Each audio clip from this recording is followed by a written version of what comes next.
తప్పును నిలదీస్తే తమపై చర్యలు తీసుకున్న వైసీపీ అధిష్టానం ధైర్యం ఉంటే వైసీపీ రెబల్ ఎంపీ రఘురామకృష్ణరాజుపై చర్యలు తీసుకోగలరా అని విశాఖ 35వ వార్డు కార్పొరేటర్ వెల్లూరి భాస్కర్రావు నిలదీశారు. దక్షిణ నియోజకవర్గం ఎమ్మెల్యే వాసుపల్లి చేస్తున్న అన్యాయాన్ని ఎదిరించిన తమను సస్పెండ్ చేసిన అధిష్టానానికి చిత్తశుద్ధి లేకుండా వ్యవహరించిందని, గతంలో వైసీపీ నాయకులు మద్యం మాంసాన్ని పంపిణీ చేశారని, ఇప్పుడు అదే రీతిలో స్థానిక ఎమ్మెల్యే వాసుపల్లి గణేష్ కుమార్ విద్యాలయంలో మద్యం మాంసాన్ని పంపిణీ చేసిన విధానాన్ని వ్యతిరేకించిన తమను వైసీపీ అధిష్టానం వాస్తవాలను గ్రహించక సస్పెండ్ చేసిందన్నారు. ప్రజా సమస్యలపై అనేక సార్లు వినతి పత్రాలు అందించినా స్పందించని ఎమ్మెల్యే తీరు కారణంగా ప్రజలు తమపై ఉన్న విశ్వాసాన్ని కోల్పోతున్నామనే కారణంతో వాసుపల్లి నాయకత్వాన్ని వ్యతిరేకిస్తున్నామని స్పష్టం చేశారు. ప్రజాప్రతినిధులుగా ఓట్లేసి గెలిపించిన మమ్మల్ని ప్రజలకు మాత్రమే బాధ్యులు అండి. మేము అయితే ప్రజలకి మేము జవాబుదారితనంగా ఉన్నాం కాబట్టి ప్రజా సమస్యలు తీర్చమని ఎన్నోసార్లు వాసుపల్లి గణేష్ కుమార్ గారికి వినతిపత్రం చేయడం జరిగింది. అలాగే జీఎంసీ నగర మేయర్ గారికి వినతిపత్రం చేయడం జరిగింది. అలాగే కమిషనర్ గారికి వినతిపత్రం చేయడం జరిగింది.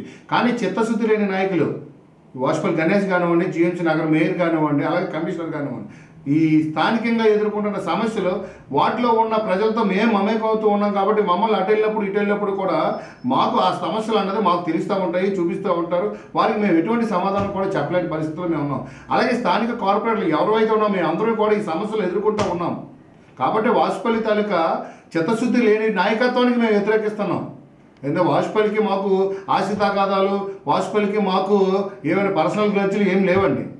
వాసుపల్లి గణేష్ కుమార్ ప్రజాప్రతినిధిగా 2,30,000 మంది ఓట్లు వేసి గెలిపించిన నాయకుడు కాబట్టి, విశాఖ దక్షిణ నియోజకవర్గం అభివృద్ధి పథంలో నడిపిస్తానన్న నాయకుడు కాబట్టి, విశాఖ దక్షిణ నియోజకవర్గానికి దిశ మారుస్తానని చెప్పి మాయ కపట మాటలు మాట్లాడి ఓట్లు వేయించుకున్నాడు. కాబట్టి ఈరోజు ఆ ఓట్లు వేయించుకున్నప్పుడు ఉన్న మాటలు ఈరోజు లేవు. కాబట్టి మేమందరం కూడా వాసుపల్లి గణేష్ కుమార్ మీద వ్యతిరేకత చేయడం జరుగుతుంది. అలాగే ప్రజలందరూ కూడా వ్యతిరేకిస్తున్నారు అంటే, నువ్వు స్థానిక ప్రజాప్రతినిధిగా ఏ రోజు కూడా ఒక అభివృద్ధి ప్రజలను కూడా ఒక అభివృద్ధి ఒక బిల్డింగ్ చేయలేదు. అలాగే స్థానికంగా ఉన్న రోడ్లు కానివ్వండి, అలాగే నియోజకవర్గంలో ఎక్కడా కూడా డ్రైనేజ్ సిస్టమ్ కానివ్వండి, యూజీడీ సిస్టమ్ కానివ్వండి, ఎక్కడ నువ్వు బాగుపరిచింది లేదు. కాబట్టి ఎంత తీవ్ర వ్యతిరేకత ప్రజల్లోని అలాగే స్థానిక వార్డు కార్పొరేటర్ల నాయకుల్లోని కూడా మీ భయం ఉందని చెప్పేసి మీకు తెలియజేస్తూ ఉన్నాం. మీరు మీ గురించి మీకు మాట్లాడకుండా ఉండడం కోసం మీరు చేస్తున్న పదవికి రాజీనామా చేసి ఇంట్లో మూసుకొని కూర్చోండి. అప్పుడు మీ గురించి ఎవరు మాట్లాడేవారు ఉండదు. మీరు ప్రజాప్రతినిధిగా ప్రజల్లోకి వచ్చి ప్రజాస్వామ్యబద్ధంగా ఓట్లు వేయించుకొని మా అందరి చేత కూడా ఈరోజు నా గురించి మాట్లాడొద్దు అని చెప్పేసి అంటే కరెక్ట్ కాదు కదా. సమస్యలు తీరుస్తారని మీకు ఓట్లేసి మీరు గెలిపిస్తే సమస్యలు తీర్చకపోయింది పోగా నీ గురించి నువ్వు మాట్లాడొద్దానంటే, మీరు వ్యాపారాలు చేసుకోవడానికి మిమ్మల్ని ఎమ్మెల్యేగా గెలిపించింది, మీరు విద్యా సంస్థలు నడిపించుకోవడానికి మిమ్మల్ని ఎమ్మెల్యేగా గెలిపించింది, లేదంటే ప్రభుత్వం 6.5 ఎకరాలు 7 ఎకరాలు మీరు ప్రభుత్వ భూమిని మీరు తీసుకోవడానికి మిమ్మల్ని ఎమ్మెల్యేగా మేము ఓట్లేసి గెలిపించింది. మా సమస్యలు తీరుస్తారని కదా మీకు ఓట్లేసి గెలిపించింది. అలాగని మీ గురించి మేము మాట్లాడొద్దని అనడం కరెక్ట్ కాదు అది. ఎందుకంటే సమస్య చేయలేనప్పుడు, సమస్యలు తీర్చలేనప్పుడు నిలదీసే హక్కు ప్రతి ఓటర్కి ప్రతి ప్రజలకి ఉంటుంది. ఎవరి జీవితాల భవిష్యత్తులు తాకట్టు పెట్టేస్తారు. మీరు విద్యార్థులు చదువుకుంటున్న విద్యాలయాల్లో మీరు మందు మద్యం మాంసం మీరు పంపిణీ చేస్తే ఆ పక్కన ఉన్న విద్యార్థులకి మీరు ఏమి హింట్ ఇస్తున్నట్టు, సమాజానికి మీరు ఏం మెసేజ్ ఇస్తున్నట్టు? అంటే మీరు మద్యం తాగితే పక్కన ఉన్న విద్యార్థులు మళ్ళీ మీకు అట్రాక్ట్ అవ్వరండి.